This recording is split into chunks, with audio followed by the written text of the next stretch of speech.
Hi, hey, and all those other greetings, Sped Adventurers. I'm Jakes, welcoming you guys back to my gaming and unboxing channel, where today we have more of the latest and greatest inside of the world of Jakks-specific Sonic merchandise, which I'm pretty excited about because this merchandise that we have today, first off, is going to be really quick because it's just one thing, and second off, hasn't been done that much. Now, recently, we have gotten a plush of this character being also Jakks specific, which is super cool. So why don't we jump into who that character is so that I can give you guys the down low on them.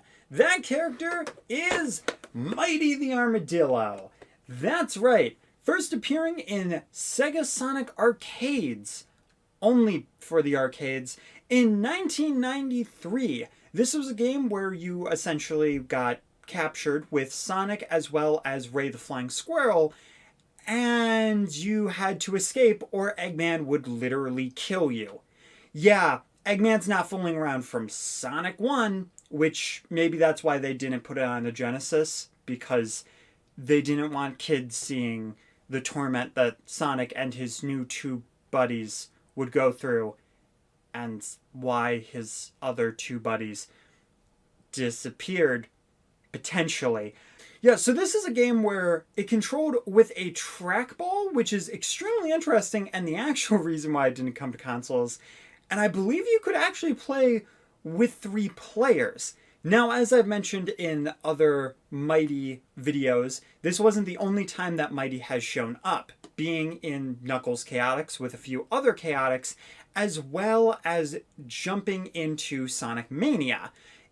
However, the last time he had appeared before Sonic Mania was Sonic Generations in a Missing Flyer. So, yeah, the fact that we have a figure of this guy and a plush of this guy now is wild, considering the fact that Sega has already come out and said that they basically had them in the Sonic Vault, which is essentially a fictional character prison that had a life sentence for every single character in it. But somehow these two goody two-shoes ended up breaking out, and now they're able to sell some brownies to all of the townsfolk in their neighborhood. Sure, we're going with that. Anyway, though, it's time to open him up, and just like him, I will be... Maybe I'm actually infinite. I mean, I'm just going to use the defense of I hammered in 3 nails into the wall. Because we've got, as you can see, some new posters being like Chow in Space that's up, which I've actually had for like a year. And then a Link's Awakening puzzle over there that I did with my mom. So that was really cool. Also, Animal Crossing.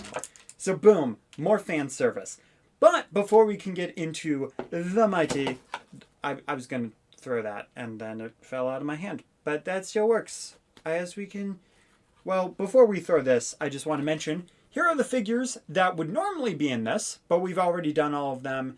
I might get Sonic with the purple emerald because I have problems, but yeah, you can only spend so much money, and yeah, it's a shrug. It's shrug. These things get very expensive if you keep buying the cases. And it's less worth it when you have repeats. But here we go. I did not think I would hit the ceiling, and that's when my Mighty powers came in. But as I was going to say, before we jump into the Mighty Man himself, let's plop in...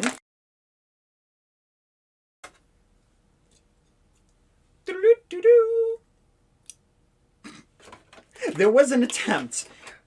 The ring box. This is a box which basically gives you 10 rings when you hit it. Quick, easy to explain from Sonic 1. It's pretty nice. I also do have a custom Sonic Life box all the way up there, which I was thinking about doing a video on, but I decided not to. However, this is an official figure, and I believe the first time that we're seeing this. That's the whole nice thing about the Jakks-specific playset line, is the fact that we're getting accessories like this that we normally wouldn't have gotten. Sure, in the Jazzwares line, we did end up getting things like Motobug, as well as Buzz Bomber, and a few things that I could say I never thought we'd get, like the flower from Sonic Heroes that Charmy pollinates, which is still wild that there's an actual figure of that. And yet, Ringbox didn't get one. Master Emerald got one for Jazzwares, but Jakks Pacific is carrying on that line, this time with the Ringbox. Believe it or not, this isn't going to be the only time that we see this. I mean, to be fair though, basically all they would have to do, unless they decide to do the modern one instead of the classic one, is put a sticker right over it of something different. But I think they're supposed to do the life box. Yeah, they're supposed to do like a Sonic life box. Maybe they'll do of other characters, which would be super cool. But for now, we'll have the nice static ring box, which, you know, nice gray, nice red on there. So, cool on you, Jakks Pacific. I almost said Sega. I guess they're involved, but not really. I mean, does Sega even exist at this point?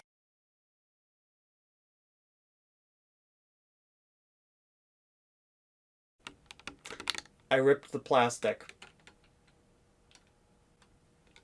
I'm sorry I doubted you. Anyway, what I was trying to say was, does Sega even exist at this point? I mean, we have Jakks Pacific doing all the heavy lifting with Paramount, with the Sonic movie, and then the IDW comics, and then of course, like, you know, all the animation stuff. I guess that's Sega. Yeah, that's Sega. But then, like pretty much, Sega's constantly just putting out like memes, and that's like all they're doing right now.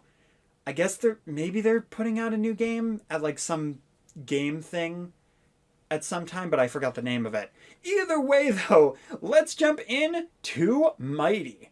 This guy is surprisingly... What?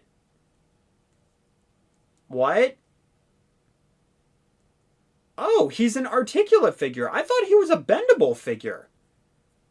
I am very interested and intrigued because his hands actually seem like the more bendable type. One being open to, I guess, to tell you stop trying to bend me because I'm not a bendable figure.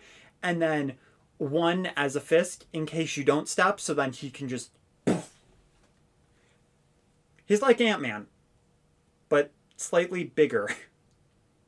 But yeah, so his arms, like the other articulate figures on the elbow, are not bendable.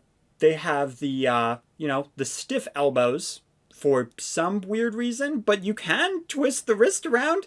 So in case you want to have this weird monstrosity where I guess it looks like he's shopping or something. Kind of looks like a weird silver pose or like a bad movie parody pose. Something like that. Who knows? Who even knows at this point? But yeah, you can do that. It's very limiting, but you can do that.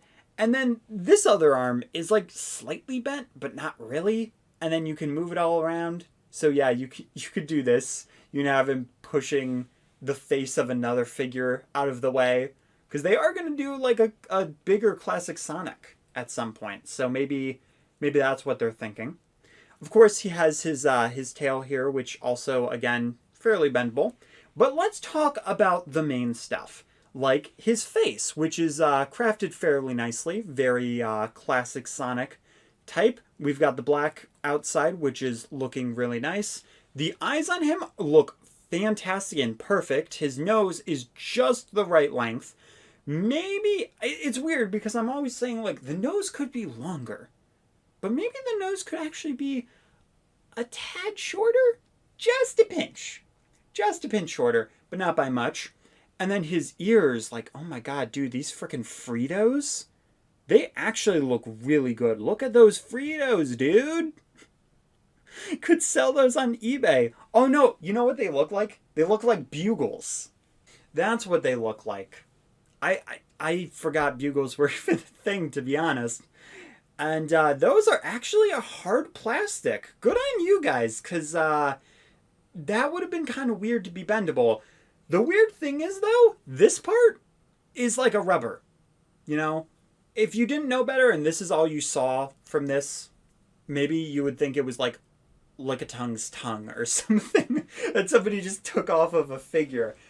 But yeah, it's a nice red rubber. I guess to give it a shine, and then maybe if you like drop it, it'll bounce like a bouncy ball. So that would be pretty cool. He does have some battle scarring on him, which I guess would be accurate after destroying a bunch of metal spikes in Mania. So I'll give it a pass, but that's just me being kind, to be honest, because I don't think that's accurate, but whatever. just joking. But yeah, you do have on there that little crease, which ends like right about here, going into the tail. And then, of course, you do have the back part. So you have a nice little triangle. Illuminati! Oh my god! Mighty is a part of the Illuminati. We must pitch it. No. He'd just bounce off the window and then give me a black eye, probably. But also, I'm definitely not pitching a Mighty figure. But yeah, as said before, the only part of him that is articulate is the knees, which I just find really weird. What is the point of making an articulate figure if all you're going to do is basically make the knees bendable? And yeah, you can move the legs, you can move the arms, you can kind of move his head, but just like Knuckles, there's not much of a point because of the shell. So like, if you want him looking a little bit like this, you know, maybe if you want to have him in a splat pose like he hit a window recently, then you can kind of, because his ankles can also bend, so you can do a kind of like splat if you really want to. It doesn't really work that well. But yeah, there's not really much of a reason to have this as articulate, and personally, I thought it was bendable. Apparently, I was wrong. But going on to that, his shoes are very much like Sonic's, except just less detailed. It's kind of like a merge of Sonic and Tails, thinking about it, because you don't have the buckle, but it's not overlapping the thing yet. So yeah, their shoes are like an evolution. Mighty's loses the buckle from Sonic's, and then when you jump from Mighty's to Tails, the white starts overtaking. So there must be an unused character with a fully white shoe where all of the red is gone. Like the Cataquacks from Mario Sunshine. Shoe evolution, ladies and gentlemen, here on the Jakespins channel.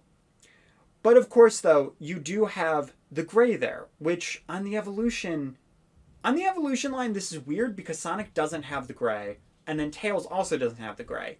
So this must be just a standard, make sure it works. It's also interesting because they gave that to Sonic characters later, even though he's a classic character. I think Knuckles also has that on the bottom of his shoe too. So I guess they started doing them with these guys and not Knuckles. The more you know. But anyway though, guys, if you enjoyed this video, make sure to hit that like button. Share this out with everyone you love. Brother, mother, sister, father, iguana. And, of course, let me know what you guys think of good old Mighty the Armadillo as a Jakks-specific figure. Because, honestly, this is one of the cooler things that they have done recently. And they're not going to stop because they have already said that they are going to do like the Death Egg robot as a figure and other figures, which is just super, super cool that we're actually going to just see a ton of these frickin' things. And who knows, maybe one day we'll actually get a Ray the Flying Squirrel figure, because that honestly just seems very likely. It's just one of those things that we haven't ended up seeing. But yeah, also, don't forget to subscribe. Because on YouTube, it is free. It's basically a follow button. So, feel free to do it. And also hit the notification bell, which I never say. Anyway, though, guys, hope you enjoyed. And Spins and Mighty are out of here. You can look at his shoes. I mean, I basically got a good thumbnail shot before. It's pretty blurred anyway, but it still works, right? Kind of, yeah, okay. Well, it happened. He is unboxed, and never forget the plastic that I have destroyed.